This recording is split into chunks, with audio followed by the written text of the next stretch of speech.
और उसमें वो किंग खान जो है ना लिख के उन्होंने पूरा बड़ा सा करके लगाया कि ये क्लियर मैनिपुलेशन है लोगों के दिमागों के साथ। और मुस्लिम हेट स्पीच के रिवॉर्ड में एक हिंदू को इम्पोर्टेंट मिनिस्ट्री दे दी जाती है। Nobody cares about this whole thing what anybody is saying about Pakistan. तो ये चीजें जिससे लाहौर को फर्क पड़ता है।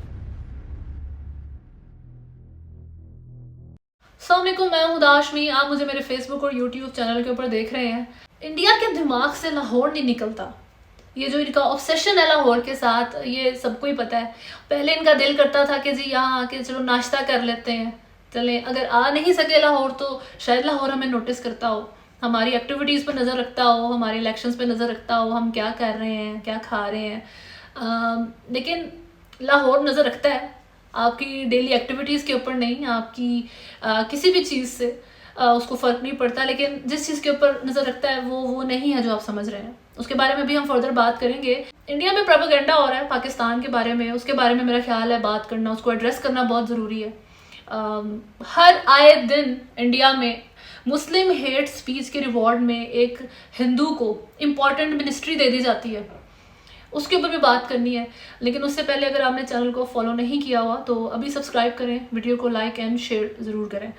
एक पार्लियामेंट्री सेशन के दौरान जो है बीजेपी के एमपी बेदूरी, उन्होंने बड़े ऑब्जेक्शनेबल और गलत तरह की जो है ना लैंग्वेज इस्तेमाल करते हुए रिमार्क्स पास किए दानिश अली के बारे में, जो अपोजिशन के थे बीएसपी बहुजन समाज पार्टी।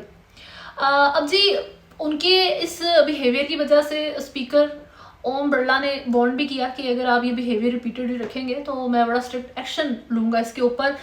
लेकिन जो अपोजिशन ने इसके ऊपर फोर्स किया कि आप एक्शन लें, बल्कि आप एक्सपेल कर दें। खैर वो तो नहीं किया गया। मिस्टर बेदूरी के इस रिमार्क्स के बाद जो प्रेसिडेंट हैं बीजेपी के जेपी नड्डा, उन्होंने शो कॉज नोटिस भी जारी कर दिया। लेकिन जो है एक्शन कोई खास इसके अलावा नहीं लिया गया। कोलीग्स ने कहा कि जो दानिश अली थे वो बड़े गलत किस्म के रिमार्क्स मोदी साहब के बारे में दे रहे थे, गलत बातें कर रहे थे, जिसके रिएक्शन में उन्होंने जो है ना ये बात की है बेदूरी ने।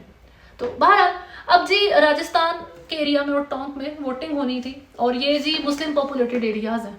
अब वहाँ पर भी जीतना बीजेपी का बड़ा ज़रूरी है। और उनका ये कहना था कि लाहौर जो है ना इस टाइम इन इलेक्शंस के ऊपर नज़र रख के बैठा हुआ है। लाहौर बहुत खुश होगा अगर बीजेपी हार गई इधर। तो आपने डिसाइड करना है कि लाहौर में लड्डू बांटे जाते हैं या फिर इंडिया में लड्डू बांटे जाते हैं।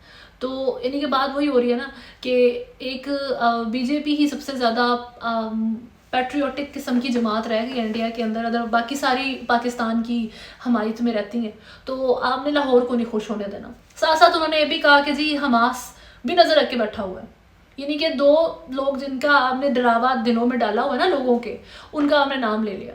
वही मैं बात करती हूँ कि ये क्लियर मैनिपुलेशन है लोगों के दिमागों के साथ और लोग उस चीज़ में आ भी जाते हैं। जब इलेक्शंस हुए तो बेदूरी वन एमपी वहाँ के इन एरियाज़ के, और जो अपोजिशन लीडर्स हैं उन्होंने बीजेपी को बोला है और उन्होंने एक्यूज़ किया है कि बीजेपी हमेशा हेट को रिवॉर्ड करती है। इसमें कोई शक नहीं है कि जितना ज़्यादा आप जो हैं इस पाकिस्तान इंडिया या इस लिहाज से आगे जाएंगे या इसके लफ्ज़ का इस्तेमाल करेंगे, मैं पहले भी ये बात करती हूँ, तो उतनी ही आपकी जो है ना सक्सेस इंश्योर होगी। Whenever I talk about these things तब बड़ा बुरा लगता है जो देखते हैं कि जी आप गलत रिपोर्ट कर रही हैं बात को, ये ऐसा कुछ भी नहीं है। ये आपकी अपनी रिपोर्ट्स लिखी हुई हैं, आपकी अपनी खबरें हैं, आपके अपने मुल्क की खबरें हैं जो मैं बता रही हूँ आपको। उसमें मैंने अपनी तरफ से तो कोई पार्लियामेंट में जाके आपके किसी एमपी को नहीं कहा कि भाई गालियाँ निकालो इस बंदे को, मैंने न्यूज़ बनानी है। तो जो चीज़ जैसी है ना उसको वैसे मेरा ख्याल है ले लेना चाहिए। हर वक्त की आप तारीफ जो है ना दुनिया में किसी को भी नहीं मिलती। अब जी बहरहाल इंडिया में प्रोपेगेंडा चल रहा है पाकिस्तान के बारे में फुल ऑन इस टाइम। क्यों? मोदी साहब के इस टाइम बहुत पांचों घी में टाइप का सिचुएशन है, क्योंकि सो फार वो स्टेट पोल्स में तो 4 में से 3 की अक्सरियत में जीते हैं। अभी वो कह रहे हैं कि पाकिस्तान की हेडलाइंस में ना एक वर्ड चल रहा है और वो है मोदी मैजिक जी। इसकी मैं आपको वीडियो भी जो है दिखा देती हूँ। अच्छा, ये इनके मेन स्ट्रीम मीडिया के ऊपर चल रही है सारी चीज़ कि जी मोदी मैजिक का लफ्ज़ पाकिस्तानी मीडिया में चल रहा है, हमारे यहाँ पे ट्रेंडिंग पे है, हर बंदे के मुंह पे है।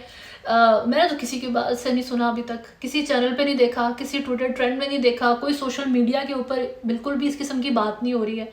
वही बात कि जी आपकी जो ये मैनिपुलेशन है ना वो ख़त्म नहीं होती है। अब इस किस्म की आप आवाम को अपने दिखाएं कि किस तरह पाकिस्तान जो है वो तक इम्प्रेस है मोदी से, या किस तरह वो डरता है, इनको मैजिक कंसिडर करता है ताकि आप और ज़्यादा वोट डालें जाके। लेकिन अनलाइक दिस होल थिंग, जब इमरान खान साहब इलेक्ट हुए थे ना और उन्होंने अपनी फर्स्ट स्पीच दी थी एज प्राइम मिनिस्टर 2018 में, उसको आपके इंडिया टुडे ने जो है ना ब्रॉडकास्ट किया था, और उसमें वो किंग खान जो है ना लिख के उन्होंने पूरा बड़ा सा करके लगाया हुआ था। Next prime minister of Pakistan is about to speak in his country. Let's cut across and listen in. That's preparations going on for the prospective new Prime Minister of Pakistan, Imran Khan. उसमें कोई झूठ नहीं है। आप अभी जो है ये आपकी वीडियोस में चीज़ पड़ी हुई है, आपको नज़र आ जाती है, ये एक्चुअल फैक्ट्स है ना, दिखा सकते हैं आप। तो ये हवा में इस तरह से तीर चलते हैं। Nobody cares about this whole thing, what anybody is saying about Pakistan and India. आप लगाएं चलाएं जी, मोदी मैजिक चल रहा है पाकिस्तान में। अगर आप लोग इसको लिख के खुश होते हैं तो you can do it, because nobody cares about it and it does not influence anyone in Pakistan कि आप क्या लिख रहे हैं। बट लाहौर के बारे में जब बात कर रहे थे ना कि हमें आपके इलेक्शंस की बड़ी फिक्र है और हम यहाँ पे लड्डू बांटेंगे, हमें उससे फ़र्क नहीं पड़ता। हमें इस चीज़ से फ़र्क पड़ता है कि आपका जो ट्रीटमेंट है टुवर्ड्स योर माइनॉरिटीज़, मुस्लिम्स के साथ आपका ट्रीटमेंट क्या है। आप उनको जो आपके जो हेट क्राइम्स चल रहे हैं उनके अगेंस्ट, क्या आप उनको रिवॉर्ड ही कर रहे हैं सिर्फ? क्योंकि अभी तक सो फार आपको उसकी बड़ी एग्जांपल्स मिलती हैं। क्या वहाँ पर मुस्लिम्स के अगेंस्ट हुई हुई जो नाइंसाफ़ियाँ हैं उसको आप अकाउंटेबल ठहरा रहे हैं? नहीं ठहरा रहे हैं, क्योंकि अभी तक तो कुछ ऐसा नज़र नहीं आता कि बाबरी मस्जिद की अभी कल जो है एनिवर्सरी 31 गुजरी है, उसके किसी भी कल्प्रिट को आपने सज़ा नहीं दी है, बल्कि उनको आपने बाइज़्ज़त बरी करके फिरते रहे हैं। आपकी लॉ इन्फोर्समेंट फोर्सेस जो है फ़ौरन से ख़त्म हो जाती हैं, ब्लाइंड हो जाती हैं, डेफ हो जाती हैं जब कोई हिंदू क्राइम करता है किसी मुसलमान के अगेंस्ट। तो ये चीज़ें जिससे लाहौर को फ़र्क पड़ता है, आपकी और किसी चीज़ से फ़र्क नहीं पड़ता। आप जस्ट के साथ अपना सिस्टम चलाते रहेंगे तो nobody is gonna care about what you are doing in your country, unlike India जो बहुत केयर करता है जी पाकिस्तान में क्या चल रहा है। अभी तक के लिए वीडियो में इतना ही है। नेक्स्ट वीडियो तक अपना ख्याल रखें। अल्लाह हाफ़िज़।